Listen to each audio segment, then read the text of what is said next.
শিক্ষা, সাক্ষৰতা আৰু উত্তৰণ। বুনিয়াদী শিক্ষা আৰু সৰ্বাংগীন বিকাশ প্ৰতিটো শিশুৰ অধিকাৰ।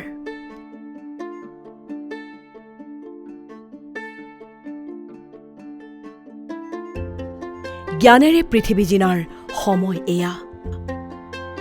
আখৰ শিকি সংখ্যা গণি নিপুণ হোৱাৰ সময় এয়া। সময়ৰ সৈতে কৰা সমান্তৰাল যাত্ৰাইহে দিব বিকশিত ভৱিষ্যতৰ গন্তব্যস্থান। এই সত্য উপলব্ধি কৰি অগ্ৰগামী ভাৰত চৰকাৰে প্ৰগতিশীল প্ৰধানমন্ত্ৰী শ্ৰী নৰেন্দ্ৰ মোদী ডাঙৰীয়াৰ নেতৃত্বত আৰম্ভ কৰিছিল নিপুণ ভাৰত অভিযান। বুনিয়াদী সাক্ষৰতা আৰু বুনিয়াদী সাংখ্যিকতাৰ লক্ষ্যৰে কল্যাণকামী অসম চৰকাৰে মুখ্যমন্ত্ৰী ডক্টৰ হিমন্ত বিশ্ব শৰ্মাৰ দূৰদৰ্শী নেতৃত্বত আৰম্ভ কৰিছিল নিপুণ অসম অভিযান। উদ্দেশ্য প্ৰত্যেক শিশুক বুনিয়াদী সাক্ষৰতা প্ৰদান কৰা, ভৱিষ্যতৰ কৰ্ণধাৰ কণমানিহঁতক ভাষা জ্ঞান দি নিপুণ কৰা আৰু সংখ্যাৰ জ্ঞানেৰে সমৃদ্ধ কৰা।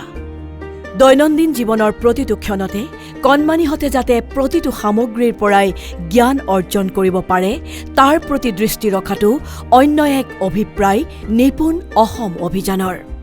প্ৰথম শ্ৰেণীৰ পৰা তৃতীয় শ্ৰেণীলৈ আমাৰ সন্তানে লয় জীৱনৰ আদিপাঠ। গতিকে এই গুৰুত্বপূৰ্ণ সময়খিনিত ৩ পৰা ৯ বছৰীয়া শিশুক বিশেষ পদ্ধতিৰে পৃথক আৰু সুন্দৰ পৰিৱেশত শিক্ষা প্ৰদান কৰি সুদক্ষ কৰি তোলাটো নিপুণ ভাৰত নিপুণ অসমৰ অন্যতম লক্ষ্য। ৰাজ্যিক জিলা আৰু ব্লক পৰ্যায়ত প্ৰকল্প সঞ্চালন গোট অৰ্থাৎ প্ৰজেক্ট মেনেজমেণ্ট ইউনিট স্থাপন কৰি এই অভিযান যুদ্ধকালীন গতিত আৰম্ভ কৰিছে ৰাজ্য চৰকাৰে। গঠন কৰা হৈছে academic task force. School mentor নিৰ্বাচন কৰি বিদ্যায়তনিক সহযোগিতা আগবঢ়োৱাৰ ব্যৱস্থা কৰা হৈছে। ইউনিচেফ, LLF, CSF, প্ৰথম, বিক্ৰমশিলা আৰু এক ষ্টেপ ফাউণ্ডেশ্যন এই প্ৰকল্পৰ সহযোগী। প্ৰথম শ্ৰেণীৰ বাবে শিক্ষক নিৰ্দিষ্ট কৰি দায়িত্ব অৰ্পণ কৰা হৈছে। গঠন কৰা হৈছে ৰাজ্যিক সমল গোট। সৰ্বপ্ৰকাৰৰ প্ৰশিক্ষণ, অৰিয়েণ্টেশ্যন আদি কাৰ্যসূচীৰ আয়োজনেৰে লক্ষ্য প্ৰাপ্তিৰ দিশত সুদক্ষতাৰে ধাৱমান হৈছে নিপুণ অসম। শিক্ষকসকলৰ দক্ষতা বৃদ্ধিৰো ব্যৱস্থা গ্ৰহণ কৰা হৈছে নিপুণ অসম অভিযানৰ জৰিয়তে। ধাৰাবাহিক পেছাদাৰী উন্নয়নৰ বাবে সহযোগী সমল ব্যৱস্থা আৰম্ভ কৰা হৈছে। অসমীয়াৰ বাহিৰেও এই প্ৰকল্পৰ অধীনত ইংৰাজী, হিন্দী, গাৰো, মাৰ, বাংলা আদি ভাষাতো এই বিশেষ শিক্ষাৰ ব্যৱস্থা কৰা হৈছে। শিক্ষা অনুষ্ঠানত নকৈ সজাই তুলি নতুন ৰূপ দিয়াৰ প্ৰচেষ্টা চলোৱা হৈছে। কথোপকথন সূচী তৈয়াৰ কৰি শিক্ষাৰ্থীসকলৰ মাজত বিতৰণ কৰা হৈছে।